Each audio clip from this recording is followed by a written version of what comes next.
Amén, mis hermanos. En estos días yo tenía pensado compartir unos pasajes de la palabra, pero orando, ¿qué podría ser más de acuerdo a la necesidad de nuestros días? Orando un poco acerca de las circunstancias que estamos viviendo y aún en sintonía con lo que nuestros hermanos estaban compartiendo.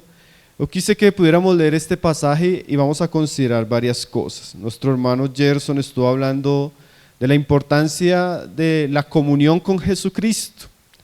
Ahora, en este pasaje vamos a acercarnos a esa comunión. Cuando nosotros hablamos de comunión, es bueno a veces definir de manera simple pero clara qué es comunión, porque a veces nosotros tenemos ideas, si lo podemos decir, muy superficiales de verdades que son profundas en la palabra. De manera simple, ¿qué sería tener comunión con Jesús? De manera simple sería caminar con Él, conocerlo a Él, ser semejantes a Él, obedecerlo y honrarlo a Él, y tal vez amar las cosas que Él ama. Porque a veces nosotros decimos, no, es que yo tengo comunión con Jesús, pero tal vez no estoy caminando con Él. No estoy siendo transformado a la imagen de Él, no estoy aprendiendo de Él, tal vez ni le estoy obedeciendo. Pero yo tengo una idea de pronto religiosa de que caminar con Cristo simplemente de pronto es practicar algún hábito devocional. Entonces, este pasaje nos va a acercar a Cristo, porque yo quiero que recuerde usted esto bien claramente. No va a leer al hermano tal, ni va a leer al hermano tal, sino usted va a acercarse a Cristo mismo. Y va a haber tres cosas en este pasaje muy interesantes. Vamos a ver a Cristo trabajando, vamos a ver el corazón de Cristo y vamos a ver el mandamiento de Cristo para sus discípulos. ¿Qué hacía Jesús? ¿Qué amaba Jesús? ¿Y qué manda Jesús para aquellos que son sus discípulos? Esto nos va a llevar a una comunión íntima, profunda, clara, práctica de la voluntad de Cristo en muchos aspectos, hermanos. Este asunto que vamos a leer hoy es muy, para mí definitivamente que considerándolo, mis hermanos, fue muy revelador, muy alentador. Y es un pasaje que seguramente los hermanos de la localidad, los hermanos que también están en la escuela, me han escuchado hablar tal vez mucho en este transcurso del año y tal vez el año pasado. Los 2 últimos años hemos hablado bastante de estas cosas que vamos a considerar hoy. Entonces, bueno, vamos a volver al pasaje, vamos a leerlo y vamos a comenzar a meditarlo. Como les decía, la primera parte del pasaje, verso 35, es el trabajo de Cristo. Jesús recorría ciudades, aldeas, predicando, sanando y evangelizando. En la segunda parte del pasaje vamos a ver el corazón de Cristo. ¿Qué motivaba a Cristo a ese trabajo? ¿Qué motivó a Cristo a encarnarse? ¿Qué motivó a Cristo a ir a la cruz? Su amor y su compasión. Y en la parte final del pasaje, en el verso 37 y 38, vamos a recibir un mandamiento que Jesús dijo a sus discípulos: oren por esto. Ese va a ser el pasaje. Entonces vamos a comenzar a estudiar. Dice ahí el verso 35, leámoslo nuevamente. Recorría Jesús todas las ciudades y aldeas, enseñando en las sinagogas de ellos y predicando el evangelio del reino y sanando toda enfermedad y toda dolencia en el pueblo. La mayoría de intérpretes del evangelio de Mateo consideran que el capítulo 8 y el capítulo 9 es un solo bloque. Un bloque donde el autor comienza a mostrarnos la labor, el ministerio y los milagros que Jesús hizo en aquellas regiones, dándonos las credenciales de que Él era el Cristo, el Hijo de Dios. No solo con su predicación, sino con la gran cantidad de señales y milagros que acompañaron ese ministerio. Ahora, entre el capítulo 9 y el capítulo 10 está el paréntesis de los versículos que leímos hoy. Aquí Jesús está terminando un gran recorrido, pasando por muchas ciudades, predicando y sanando. Y una de las conclusiones a las que llega el Señor de pasar por todas esas ciudades es el verso 36. Dice ahí: y al ver las multitudes, tuvo compasión de ellas. Después de pasar por muchas ciudades, conocer a muchas personas, predicar, sanar a muchas personas, el evangelista nos dice que el Señor, al ver todo eso, tuvo compasión de estas personas, de estas multitudes. ¿Y por qué tuvo compasión de las multitudes? Y ahí viene el primer tema, las multitudes. Porque el Señor ama a estas multitudes, porque el Señor se compadece de estas multitudes. El mismo evangelista nos lo explica en el verso 36. Porque estaban desamparadas y dispersas como ovejas que no tienen pastor. Este pasaje, hermanos, en ese contexto es muy significativo.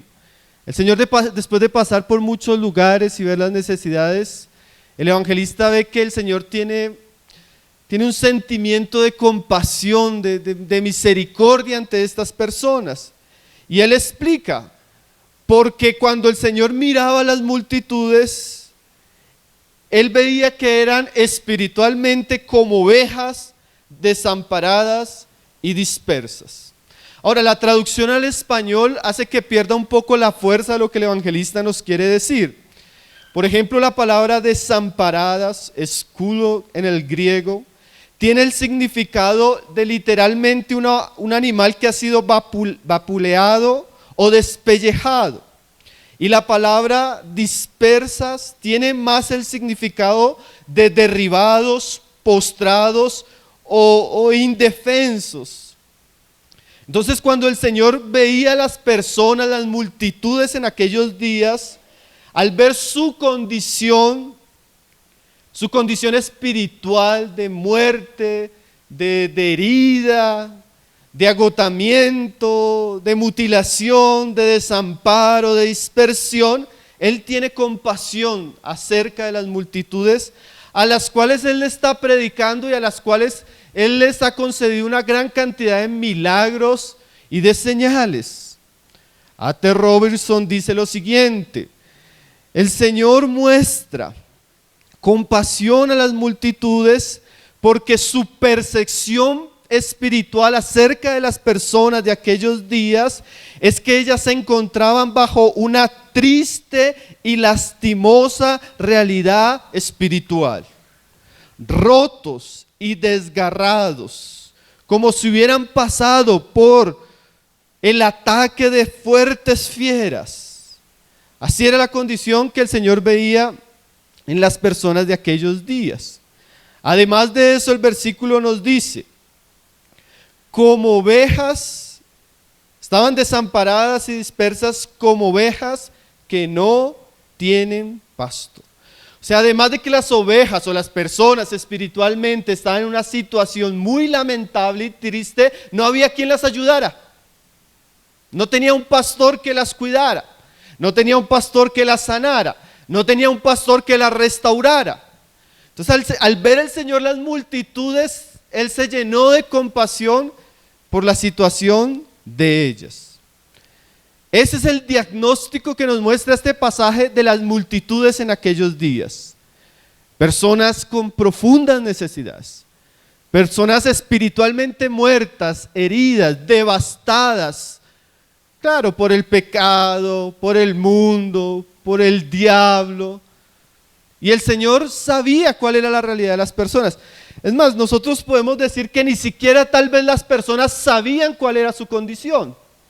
Eso es todavía más lamentable, que hay personas, o en aquellos días habían personas en una condición que tal vez ni siquiera ellos eran conscientes de su necesidad.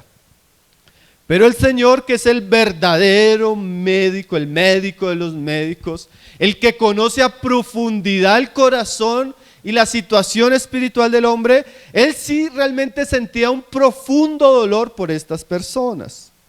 Ahora, a mí una de las cosas que me parecía difíciles de entender hace tiempo cuando leía estos pasajes era cómo el Señor sentía compasión de estas personas y las describe como enfermos, como heridos, como dispersos, cuando Él les ha sanado, porque el pasaje nos dice ahí en el mismo verso 35 que él había predicado, había sanado toda enfermedad y toda dolencia. ¿Cómo el Señor va a sentir compasión de ovejas que están enfermas si él ha sanado? ¿Cómo el Señor va a sentir compasión de ovejas que están dispersas si él es el buen pastor?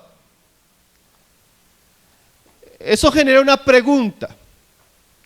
Y la respuesta es clara, y la respuesta está en los mismos evangelios. Nosotros nos vamos a dar cuenta más adelante, en el capítulo 11, yo no lo voy a leer, pero para que usted tenga una idea.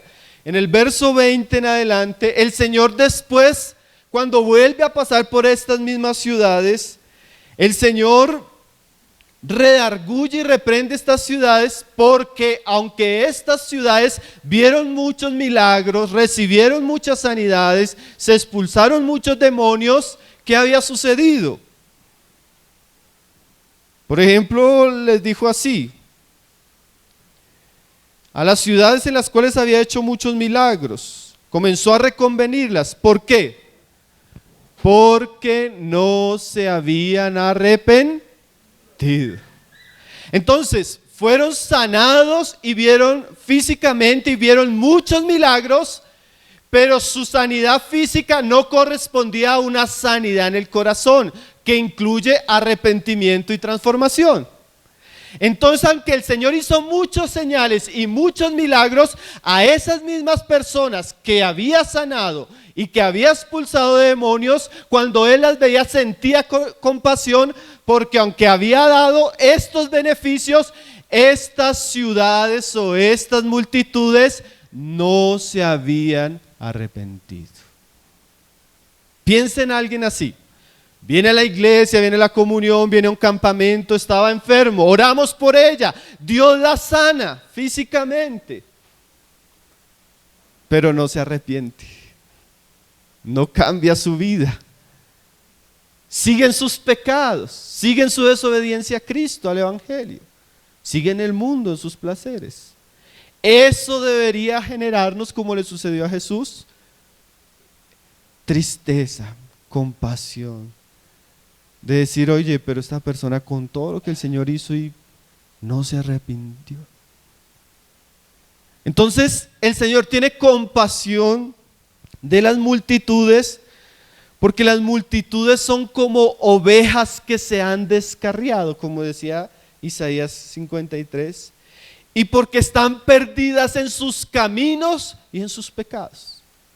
El Señor está preocupado más que por sanarles físicamente o por más de hacer ciertos milagros. El Señor está preocupado por la condición espiritual de estas personas, porque el Señor sabe el futuro de una persona cuyo corazón no se ha arrepentido y no ha caído a los pies del mensaje de la cruz.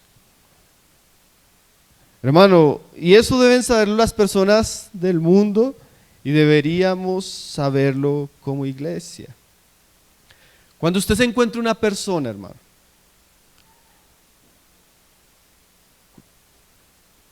hay algo que nosotros necesitamos, por eso les digo que debemos acercarnos a Jesús y ver de la manera que ve Jesús. Cuando se le acercó, por ejemplo, un joven rico al Señor: Señor, ¿qué he de hacer para heredar la vida eterna? El Señor le dice: haz esto, todo esto hecho. Bueno, entonces vende todo, dalo a los pobres y sígueme. Si usted mira a ese joven, aparentemente era un joven exitoso, un joven con dinero, un joven religioso, pero el Señor sabía que todas sus justicias no podían suplir su verdadera necesidad. ¿Cuál era la necesidad del joven rico? Salvación, perdón de pecados, y eso solo se iba a encontrar en Cristo. Pero él amaba tanto el dinero, él amaba tanto el mundo, que no fue capaz de sacrificar eso. Entonces el Señor vio en aquel joven un hombre necesitado, una oveja descarriada en sus propios caminos, que necesitaba arrepentimiento y fe. Ese es el diagnóstico de Jesús. Las multitudes son objetivo de su compasión, porque el Señor sabe que estas multitudes están perdidas y tal vez ni siquiera lo saben, hermano.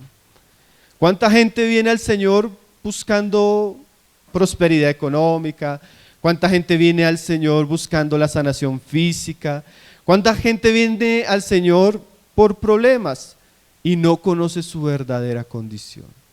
Su verdadera condición es que están perdidos, están muertos, están enfermos con una enfermedad terrible que se llama pecado. Están en bancarrota delante de Dios. Así tengan casas, así tengan dinero, si ellos no han conocido el glorioso evangelio de Jesucristo, son pobres, son miserables, son desventurados. Hermanos, si uno va por la calle y ve una persona enferma, una de esas enfermedades fuertes, uno va a sentir naturalmente compasión, ¿cierto? O tuvo un accidente, perdió los 2 pies. Sí, porque eso es algo que Dios nos dejó. Si nosotros vamos y nos enteramos de una persona que tenía un trabajo, una empresa, perdió todo en la pandemia, quedó sin nada, tuvo que vender su casa, ahora está viviendo y mendigando, uno va a sentir compasión. Bueno, Jesús siente compasión por cosas todavía más trascendentales. Porque una enfermedad física no se compara con la enfermedad espiritual. Y la pobreza económica no se compara con la pobreza espiritual. Así que cuando usted vaya por su camino, en su casa, en su trabajo, en su familia, y usted se encuentre con una persona que tiene todo, pero no tiene a Cristo, es la persona más miserable y desventurada de este mundo. Es la persona que debería ser fruto de nuestra mayor compasión. Si no tiene a Cristo, no tiene a nada. Si no tiene a Cristo, deberíamos llorar por ella, lamentarnos por ella, está perdida. Jesús veía las multitudes, multitudes religiosas, multitudes ambiciosas, multitudes orgullosas, multitudes sin arrepentimiento, sin fe verdadera, y Jesús decía, o los apóstoles lo veían, cuando lo veían, el Señor tiene compasión. ¿Por qué? Porque estaban perdidos, estaban sin Dios, sin Cristo, sin el Evangelio. Hermano, si usted camina con Cristo verdaderamente, usted va a sentir cada vez más amor, misericordia y compasión por aquellos que no tienen a Cristo, por aquellos que están descarriados en sus delitos, en sus pecados. Si usted no tiene compasión, amor, preocupación por los perdidos, seguramente usted no está caminando cerca de Cristo. Esto solo lo perciben las personas que están cerca de Cristo.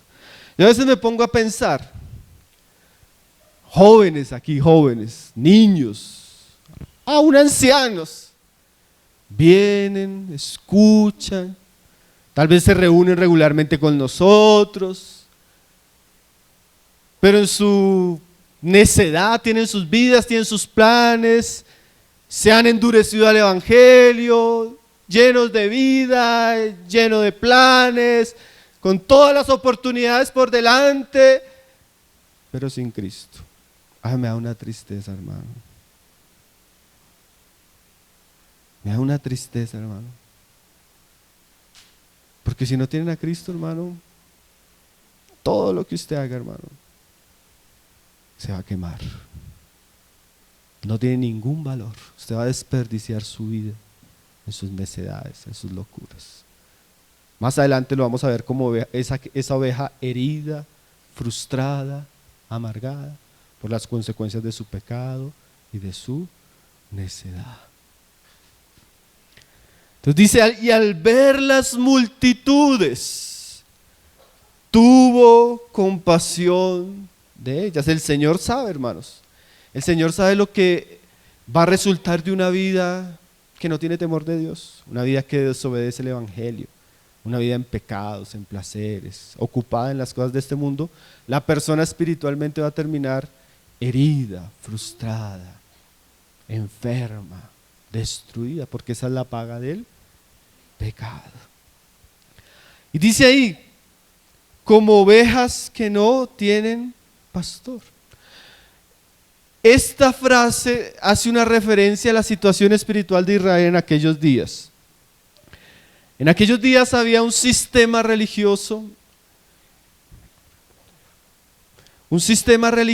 donde los hombres, en vez de ser sanados, sustentados con la palabra, eran esclavizados. Los fariseos, los escribas, el Sanedrín, el templo, todo el sistema religioso de Israel había sido tan afectado que las personas no encontraban la verdad ahí. Dice el Señor más adelante en Mateo que ellos no entraban al reino de los cielos ni se los dejaban, ni dejaban entrar a aquellos que estaban buscando. Otra aplicación que podemos sacar en ese contexto y con estas palabras, que la gente de aquellos días, buscando a Dios, buscando el ambiente religioso de aquellos días, encontraba, en vez de un lugar donde ser salvo, ser sano, encontraban un lugar donde encontraban pesadas y grandes cargas. No había alimento, no había sustento, no había provisión para las personas en aquellos días. Eran como ovejas que no tenían pastor. Ahora yo también me pongo a pensar, hermano, que esto es otro segundo asunto. El primer asunto sería las multitudes en el sentido del hombre perdido, el hombre sin Cristo, el hombre que no encontró a Jesús como su pastor, ni la salvación que trae su evangelio y la sanidad que trae el evangelio a su profunda condición. El segundo aspecto que tiene que ver mucho con lo que veía Jesús, es que Jesús veía multitudes y no había quien las cuidara, no había quien las sanara, no había quien las ayudara. Eso también hacía que el Señor tuviera compasión. Y usted se va a dar cuenta que si usted lee el Evangelio de Mateo, el capítulo 10 y 11 se va a tratar de ese asunto. Cómo Dios suple obreros para suplir las necesidades de las multitudes. Ahora, hermano, otro asunto que nos debe llevar a pensar como Cristo pensaba, y no solo como Cristo pensaba, como Cristo sentía, es ver muchas multitudes con hambre, con sed, con necesidades, y no encontrar lugares donde esas necesidades verdaderas y profundas del corazón del hombre sean satisfechas. Una aplicación muy actual, hermano, muy actual es también, no solo una aplicación, es algo que vemos, hermano, en la medida que Dios nos permite, por lo que sea, comenzar a viajar, comenzar a visitar, recorrer algunos lugares, predicar en algunos lugares, tener algún contacto con cristianos en diferentes ambientes. Una cosa que nos damos cuenta es cómo, hermanos, hay la necesidad de que haya un verdadero y profundo pastoreo en nuestros días para las personas que están buscando al Señor. Uno debería sentir compasión porque a veces uno llega a muchos lugares donde las iglesias en general, cristianas, o donde el cristianismo en general, en vez de ser un lugar donde usted encuentre el evangelio, sea enseñado, sea instruido, sea sanado por la palabra, sea restaurado y pastoreado, se encuentran muchos lugares donde los mismos líderes cristianos se están enseñoreando de las ovejas, están maltratando las ovejas, están siendo tropiezo para las ovejas. Usted se encuentra en muchos lugares también donde las personas van en busca del Señor y no encuentran un alimento sano, puro. Usted se va a dar cuenta que hay una necesidad porque hay multitudes y no hay quien las pastoree. Eso en aquellos días hacía que el Señor sintiera compasión de las personas. Y a veces uno pasa por ciudades donde no hay iglesias, o las iglesias que hay están divididas, llenas de problemas, o los hermanos en vez de estar enseñando la palabra, instruyendo, están distraídos, confundidos. Hay muchos lugares donde no hay un verdadero discipulado, no se enseña, no se visita, no se llama. No se predica la palabra, no se confronta el pecado, no se corrigen las malas prácticas, no se enseña acerca de la familia, no se enseña acerca de la santidad, la consagración, no se enseña cómo ser papá, cómo ser esposo, no se enseña cómo vivir para Cristo, cómo consagrarnos, no hay alimento. Bueno, hermanos, eso también nos debería llevar de compasión. Hay ciudades donde no hay quien enseñe la palabra, ¿no? Hay ciudades donde la pandemia, hermano, acabó muchas iglesias, hermano. A otras las agrietó profundamente. ¿No nos debería llenar de compasión eso, hermanos?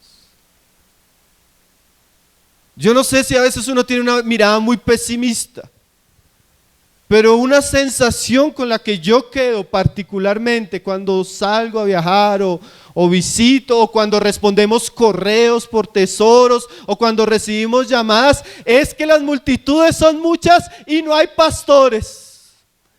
No hay iglesias que puedan recibir, no hay iglesias que puedan alimentar, no hay iglesias que puedan acompañar.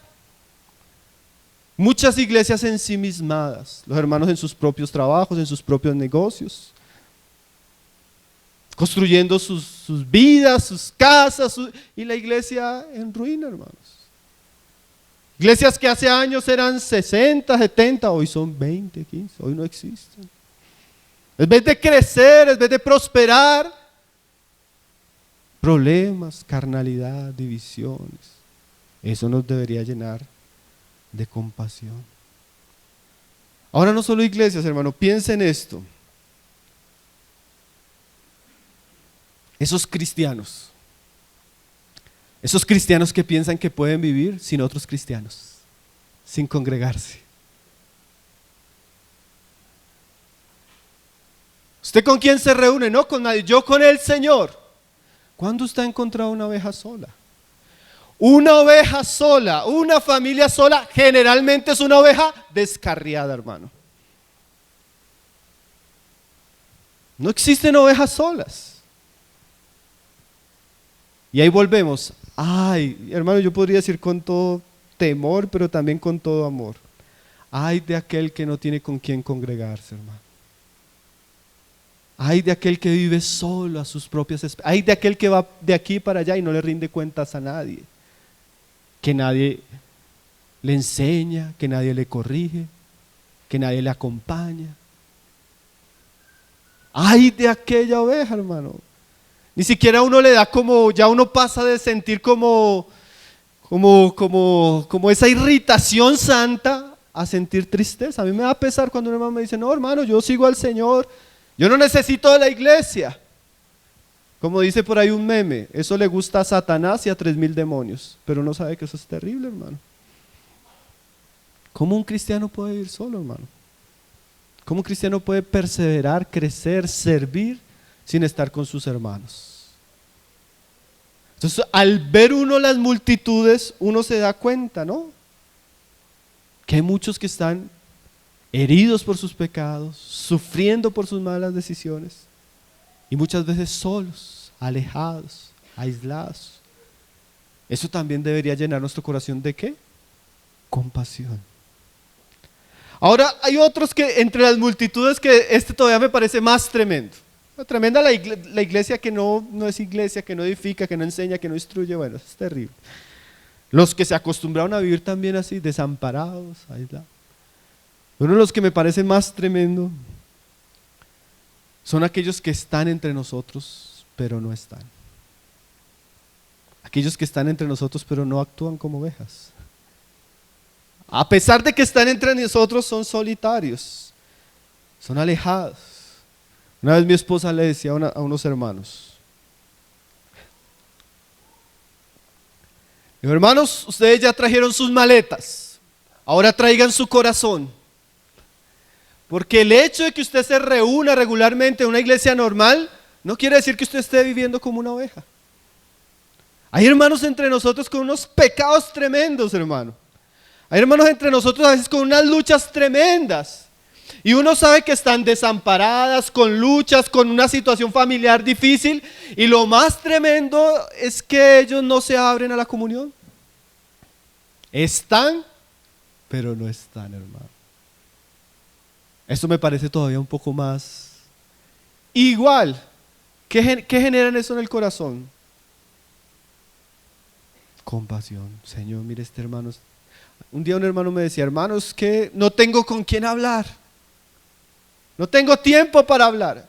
100 hermanos reuniéndose y no tiene 2 o 3 con los cuales pueda orar o hablar. Está entre nosotros, pero no están. ¿Sí se me está entendiendo la idea, hermanos? ¿Usted no se da cuenta de algunos que están, pero no están? Bueno, esos son también parte de las multitudes por las cuales deberíamos tener compasión. Dice, y al ver las multitudes. Ahora, hermano, yo no sé si usted ha visto esto. Usted no ha visto de pronto las personas que no tienen a Cristo y están como ovejas sin pastor. Usted tal vez no ha visto los lugares donde no hay tanta necesidad y los hermanos están como ovejas que no tienen pastor. O tal vez usted ha visto entre ustedes, entre nosotros, con los que nos reunimos, donde vivimos, hermanos que están, pero están como ovejas que no tienen pastor. Bueno, necesitan nuestra compasión. Como el Señor manifestaba compasión de ellas. Dice, y al ver las multitudes, tuvo compasión de ellas. Esto es un asunto de revelación. Dios nos abra los ojos, hermanos, para ver las multitudes y sus verdaderas necesidades. Hay tanta necesidad, hermanos. Si nosotros no vemos la necesidad es porque somos ciegos espiritualmente. Una cosa que hablamos a veces con algunos hermanos es, lo más sorprendente es ver que los hermanos no ven las situaciones que están sucediendo. Somos como la generación de Jesús. ¿Sabe cómo era la generación de Jesús, hermano? Tienen ojos, pero no ven. ¿Cómo están las cosas? Bien, hermano. Tiene ojos, pero no ve. Tiene oídos, no oye. Parece que uno no oye las conversaciones del que no se ha convertido. Parece uno que no oye las situaciones que están sucediendo. Parece que no está pasando nada. ¿Por qué no vemos y no oímos? Porque el corazón de ellos se ha endurecido. Por eso no vemos, hermano. Aunque esté pasando delante, ¿no? Tal vez la oveja perdida sea su hijo, hermano. Tal vez la oveja sea perdida sea alguien con el que usted está. Tal vez la oveja perdida que no se arrepintió, el que quieren bautizar y tal vez ni se ha arrepentido. Pero tenemos ojos y no vemos. Oído y no oímos. Dios nos abra los ojos, hermano. Eso solo lo hace la comunión íntima con Cristo. A medida que comenzamos a acercarnos a Cristo, Él comienza a mostrarnos qué hay en su corazón. ¿Por qué no vemos? Porque estamos distraídos en estas cosas de este mundo. Yo estoy solo preocupado en cómo voy a pagar, cómo voy a comprar, cómo voy a tener. Lastimosamente, ¿no? Estoy edificando mi propio reino. Entonces, a mí no me importan las personas, ¿no? Me encuentro la necesidad, viene la persona a hablar conmigo. Oh, hermano, es que me está pasando esto en la familia. Y uno, sí, hermano, vamos a orar, pero es como para evadirla porque yo tengo mis planes. A mí no me interesa si usted está sufriendo. Porque para ver, hermanos, hay que detenernos, hay que involucrarnos, hay que sufrir, hermano. Y a algunos no nos interesa. Es como cuando usted ve un accidente y usted no quiere ni mirar, porque usted no quiere involucrarse ni emocionalmente ni circunstancialmente. Así pasa en la iglesia, hermano. Está pasando, pero preferimos no ver, porque ver nos involucra. Terminamos canosos, enfermos, cargados, tristes, agotados. Bueno, pero esas son las características de los hombres y mujeres de Dios. Pero algunos no quieren ver. Dios nos abra los ojos, hermano, para ver las necesidades. La respuesta a esa necesidad, a esa situación, Capítulo 10 y capítulo 11. ¿Saben qué es el capítulo 10 y el capítulo 11? Obreros. Aquí el Señor va a hacer un cambio. Aquí Él ya va a pasar de viajar, predicar, sanar. Ahora se va a dedicar a preparar obreros. Y en medio de ese cambio, Él comienza con esto que vamos a leer, que leímos. Entonces dijo a sus discípulos: a la verdad la mies es mucha, mas los obreros pocos. A la verdad la situación de las multitudes es grande, hermano. Si nosotros no vemos es porque estamos ciegos. Y lo tremendo es que además de que la situación embarga una inmensa necesidad, los instrumentos siempre para suplir esa necesidad son pocos. La realidad de Jesús, hermano, en aquellos días es que Él tenía pocos obreros para ese trabajo. Hermano, y no es la diferencia en nuestros días. Piensa en su iglesia local, para que no piense. ¿Cuántos hermanos dedicados trabajando en su iglesia local?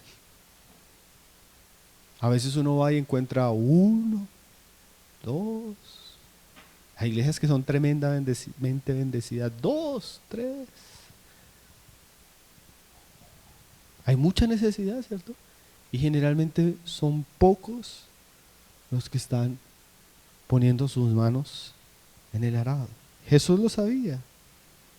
Dice ahí, entonces dijo a sus discípulos. ¿Por qué lo dice a sus discípulos? Porque Él quiere involucrar a sus discípulos en estos asuntos. Generalmente en la medida que yo me acerco a Cristo, hermano, ¿sabe qué voy a recibir de Cristo? Si usted es un hombre que está practicando una vida de oración íntima con Cristo, como enseñaba nuestro hermano ayer, una de las cosas que usted va a experimentar en esos momentos a solas con Cristo es que usted sale con responsabilidad. Cada vez que usted busca a Cristo, una de las maneras como el Señor manifiesta su amor a aquellos que le buscan es delegándole responsabilidades espirituales. Le dijo a sus discípulos: la mies es mucha y los obreros son pocos. ¿Qué quiere decir eso? Necesito que despierten porque hay mucho trabajo y pocos dispuestos a trabajar. ¿O será que el Señor solo les dijo por decirles, hermano? Pues el capítulo siguiente nos muestra que no solo les dijo por decirles. El capítulo siguiente nos muestra que les dijo porque ellos eran esos pocos obreros que habrían de trabajar. Hermanos, jóvenes, hay pocos obreros. Hay muchos ingenieros, hay muchos obreros de casas materiales. Hay muchos profesionales, hay muchos haciendo dinero. Hay pocos obreros. Hay pocos, muy pocos obreros. Ojalá Dios despertara el corazón de algunos para tener en cuenta estas palabras. Hay pocos obreros. Pocos. Dios llama a sus discípulos a disponerse a esta gran obra, a este gran trabajo. No pierda su vida, no se enrede, no le dé sus años al pecado, a malas relaciones, al mundo, porque la paga de eso es muy triste. Dele su vida a Cristo, dele su juventud a Cristo. Dele su tiempo a Cristo. Tal vez Dios le conceda participar en esta gran obra, mi hermano. Familias, hermanos. ¿Cuánto se necesitan familias comprometidas con el reino de Dios? ¿Cuánto se necesitan padres, madres, que puedan dedicarse a edificar la casa espiritual de ellos y la casa espiritual de Dios? ¿Cuántos se necesitan mujeres consagradas, hermano? Cuando nosotros usamos la palabra obrero aquí, nosotros nos referimos, pensamos solo en el obrero tipo Pablo, no, Bernabé, no, hermanos. La iglesia local necesita obreros, familias, mujeres, jóvenes, ancianos. Y son pocos, hermano. Y hay mucha necesidad.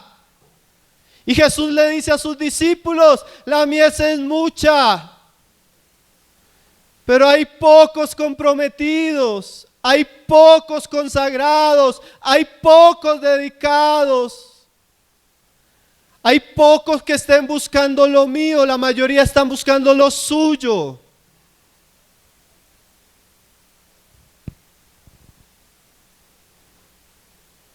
Es tremendo, hermanos. Usted mire los capítulos anteriores, Jesús predicando, Jesús sanando, Jesús, todo lo hacía Jesús.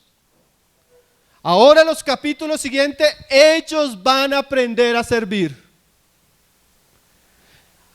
Hay tiempo, claro, hay tiempo para aprender, hay tiempo para ser enseñado, hay tiempo para ser instruido. Llega el tiempo que dejamos de ser oyentes y Dios quiere practicantes. Dios quiere que usted deje de ser testigo, solo ver, a que usted pase a participar de esta obra, hermano. Dios quiere que dejemos la silla, hermanos, y que nos pongamos la toalla y comencemos a servir. ¿Cuántos años lleva usted oyendo? Hermanos, que hay cristianos que piensan que la vida cristiana es solo ir a oír. Solo escuchar al hermano predicar, solo ver cómo otros hacen. Hermano, la necesidad es mucha y los obreros son pocos. Necesitamos salir de la banca, mi hermano, y entrar al campo donde se están realizando las grandes obras para el reino de Dios.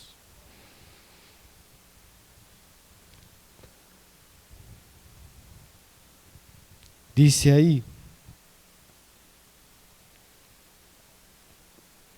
mas los obreros son pocos. ¿Qué debemos hacer? Dice acá, rogad pues al Señor de la mies que envíe obreros a su mies. Ahora, como les decía, este es como el giro para entrar al capítulo 10 y 11. Eso quiere decir que no solo hay que orar. Claro que comenzamos ¿dónde? Orando. Después el Señor va a comenzar a dar instrucciones, a capacitar y a enviar. Pero ¿por qué en ese giro, por qué es importante la oración? Bueno, hermanos, la oración es muy, muy importante.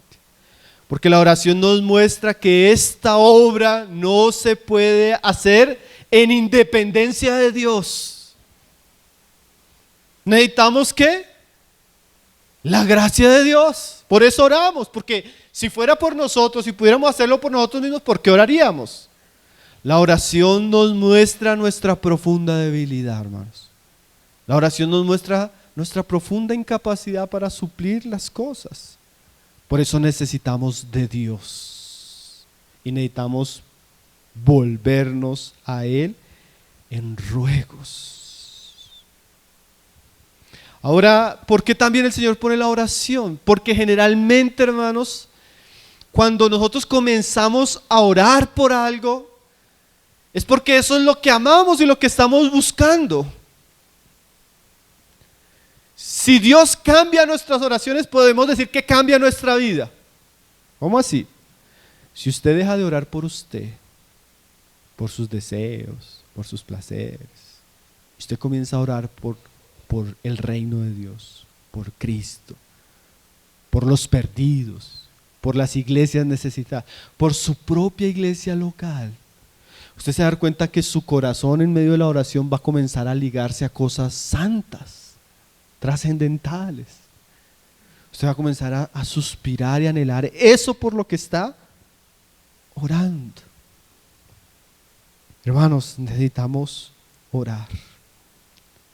Y orar principalmente por este asunto, por obreros. Vuelvo a decirlo, cuando uso el término obrero, yo creo que Jesús aquí no está usando el término obrero como un sinónimo de un apóstol como Pedro, como Pablo, como Bernabé. No, obreros es trabajadores. Necesitamos orar para que nuestras iglesias sean cristianos trabajadores. Cristianos dispuestos a trabajar arduamente por la causa de Dios. Sufrir por la causa de Dios.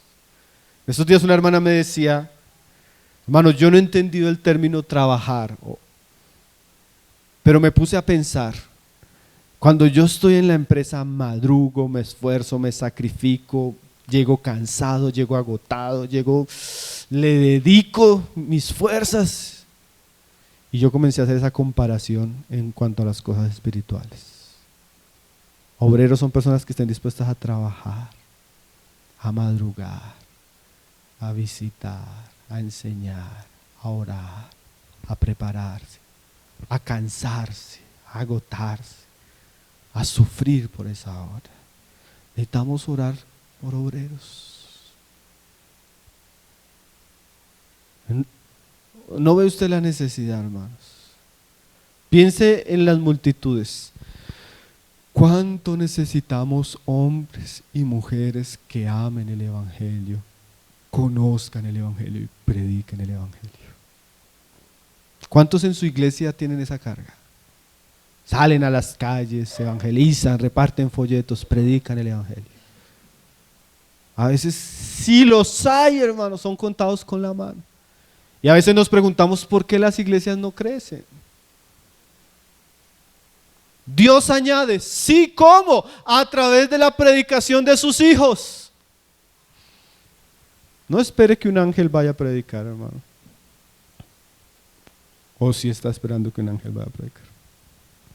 Entonces usted va a caer por ahí como lo que cayeron los testigos de Jehová y esas sectas. A ellos les llegó ángeles a predicar otro evangelio.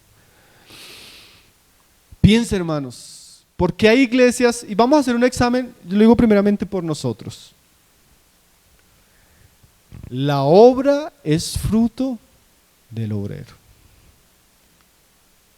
A veces cuando usted llega a lugares, desorden, pecado, vacíos, división, eso es fruto de los obreros.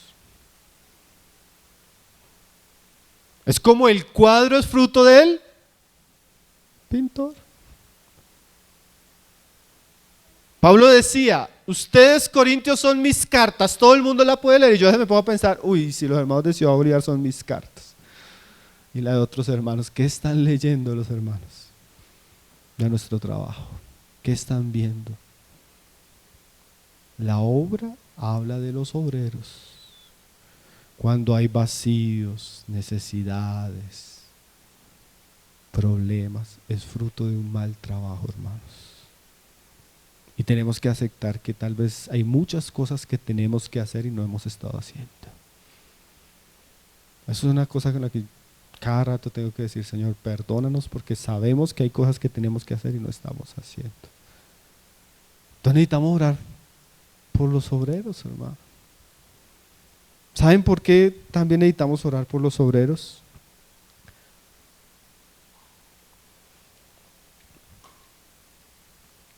Yo llevo 20 años de cristiano, hermanos, en la comunión con los hermanos, porque yo llegué fue directamente a la comunión. Y si hay algo que he aprendido en estos 20 años es que las personas más expuestas y atacadas son aquellos que se involucran en el ministerio cristiano. Más de lo que dijo Alejo de la familia.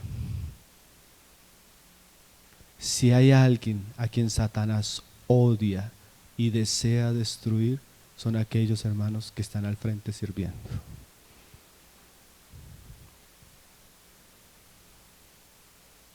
Eso es una de las impresiones más grandes que yo he visto en medio de los hermanos. Siempre que reflexionaba cuando quería servir al Señor y tenía algunos referentes que tenemos todos tan preciosos, yo siempre pensaba, y esa fue la conclusión con la que llegué siempre, No lo digo por nosotros, porque nosotros apenas estamos comenzando. Pero aquellos hermanos que son llamados a un trabajo en el reino de Dios van a sufrir, van a ser perseguidos, van a ser criticados, van a ser hostilizados. ¿No lo hemos visto entre nosotros, hermano? Los hombres que más Dios ha usado son los más atacados. Por eso hay que orar por los obreros, hermano. No solo para que Dios los envíe, también para que Dios los sostenga. ¿Cuál era en aquellos días uno de los principales obreros del reino de Dios? A ver, entre los discípulos de Jesús. Pedro. ¿Sabe qué le dijo el Señor a Pedro? ¿Sabe qué, Pedro? Satanás te ha pedido. Hermano, cuando Satanás viene a pedir un hermano, él va a venir ¿por quiénes? Por los principales, por los que están al frente. Porque el diablo no solo sabe que son pocos, sino él sabe que los pocos que hay, él los quiere destruir. Y el diablo va a venir a zarandearnos, hermano. Hay muchas maneras en las que el diablo zarandea, hermano. Crítica, murmuración, estimularlos al orgullo, el amor al dinero, problemas. ¿Cuántas cosas que el diablo quiere hacer para que los pocos que están salgan del camino? Eso es otra cosa triste. Uno se da cuenta que muchos de los que tal vez estaban en un momento sirviendo, ya no están, hermano. O sea, hay una guerra, hermanos. Muchos de los que estaban sirviendo en algún momento hoy se enorgullecieron y se desviaron. Muchos de los que tal vez estaban sirviendo en algún momento cayeron en doctrinas extrañas. Muchos de los que estaban sirviendo en algún momento, ¡pum!, su familia se derrumbaron. Eso no es casualidad, hermano. ¿Eso qué es? Una guerra. ¿Y por qué el Señor nos dice esto? Porque la iglesia necesita orar. ¿Usted ora por los obreros que Dios ha puesto en medio de ustedes? ¿Usted ora por los que predican entre ustedes? ¿Usted ora por las familias que sirven? ¿Saben cuál es el mayor problema que tenemos nosotros, hermanos? Que en nuestra tal vez inmadurez nosotros tenemos la tendencia a idolatrar a las personas. Es una tendencia natural. Y no nos damos cuenta cuán vulnerables son las personas y somos nosotros. Nosotros pensamos que como el hermano predica, como el hermano preside, como el hermano hace esto, es un ángel. No, hermano, es un hombre. Y tiene luchas, y tal vez más luchas de las que tienen muchos de ustedes. Tiene que lidiar con él, con su casa, con los hermanos, con sus pecados, con sus tentaciones, con los pecados suyos, los de otros. Tiene que lidiar con los problemas de él y los de otros, la crítica. Tantas cosas que tiene el ministerio, hermano. Piense, esto es bueno reflexionar, o medite. El obrero más importante que usted ha conocido, el internacional, el hombre más, sea de nuestra época o en los siglos pasados. Piense en ese hombre que es el mayor referente para su vida espiritual. Yo pensaría, ¿saben quién? En el apóstol Pablo. Para mí el apóstol Pablo es una figura que la Biblia la dejó con una manera. ¿Saben qué dice Pablo? Para que no me enorgulleciera, Dios tuvo que mandarme un aguijón en la carne. O sea, Pablo, Dios tenía que afligirlo y doblegarlo para que no se enorgulleciera. ¿Sabe qué le dice Pablo a los ancianos de una ciudad? Cuiden de ustedes, porque de ustedes mismos se van a levantar hombres que van a arrastrar a los discípulos tras de sí. O sea, Pablo les decía, no confíen en ustedes. Hermanos, es algo que yo me tengo que decir constantemente. No confíen en usted. No confíen en usted. Y eso no lo deberíamos decir todos. Y deberíamos orar por eso. ¿Usted ora, hermano? ¿Usted ora por aquellos que están sirviendo? ¿Por obreros? Dele Moody decía, el más grande peligro de la obra son los obreros. Tremendo, hermano. Nosotros conocimos hermanos que eran, y al mes los vimos en unas tremendas locuras, hermano.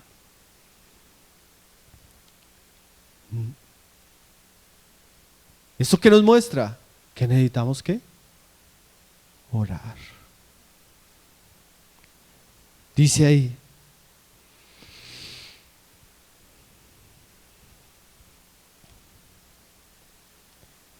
entonces dijo a sus discípulos: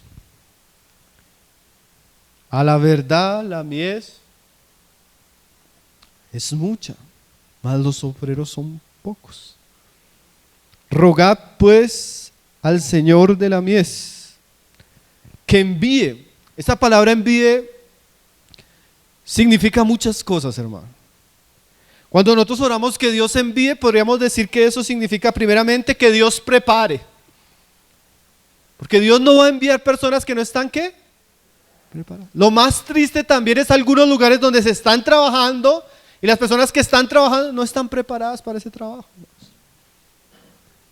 Ese enviar requiere que nosotros oremos que Dios prepare, que Dios quebrante, que Dios forme el carácter, que Dios dé los dones que la persona necesita, la capacidad espiritual, la gracia para que su ministerio tenga impacto, sea útil, edifique, salve a los perdidos, edifique a la iglesia. Si estamos orando al Señor de la mies, oremos por obreros útiles, preparados enteramente, llenos de gracia, llenos del Espíritu, llenos de poder, de buen ejemplo. ¿Cierto? Ese envío no solo es enviar, sino prepara, Señor. No solo prepara, hermanos, sostén, Señor. Sustenta, Señor. Sustenta sus vidas, Señor. Sustenta a sus familias, sustenta a sus hijos. Sustenta su economía, Señor. Miren, hermanos, tenemos hermanos que no vinieron porque su familia sufre profundamente asuntos de salud. Y la iglesia tiene que estar orando por esos hermanos. Son pocos. Además son pocos, hermanos. Y los pocos que hay que sostenerlos en oración. Hermano, ore por nosotros. Usted no sabe lo mucho que necesitamos sus oraciones. Acuérdese de nosotros cada vez que pueda, cada vez que vaya a Dios. Ayúdenos en oración. Lo mejor que pudiera hacer una persona por nosotros es orar. Ustedes no saben, luchamos con el orgullo, luchamos con la crítica, luchamos con cuestionamientos. La gente habla mal de nosotros sin conocernos. Usted no se da cuenta.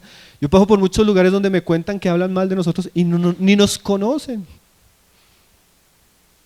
El diablo es así, hermanos. Genera división, genera contienda donde no la hay. Siembra discordia, siembra calumnias. Oren por nosotros y por todos los que están, por la gracia de Dios, siendo involucrados.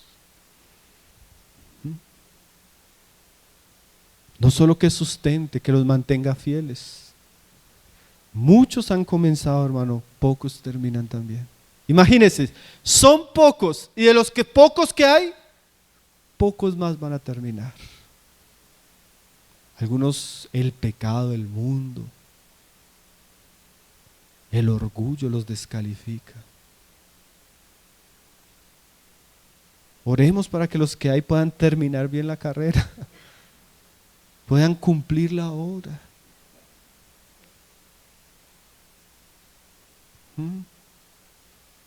Rogad pues al Señor de la mies que envíe obreros a su mies.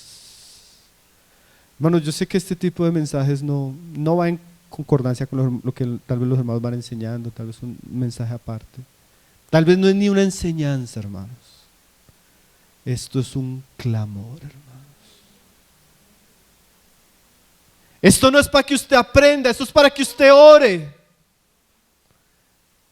Esto no es para que usted critique, esto es para que usted llore.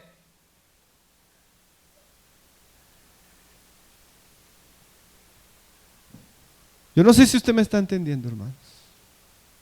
Jesús abre el corazón a sus discípulos y les dice, las multitudes son muchas, muchas, con muchas necesidades y no hay quien cuide de ellas. Oren, porque también hay pocos obreros.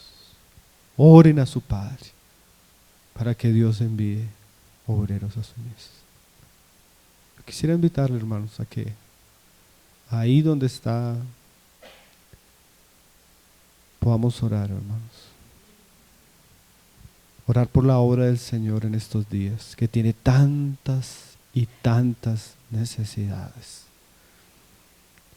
Que Dios pueda levantar en nuestros días hombres, mujeres, trabajadores suyos para llevar a cabo la obra.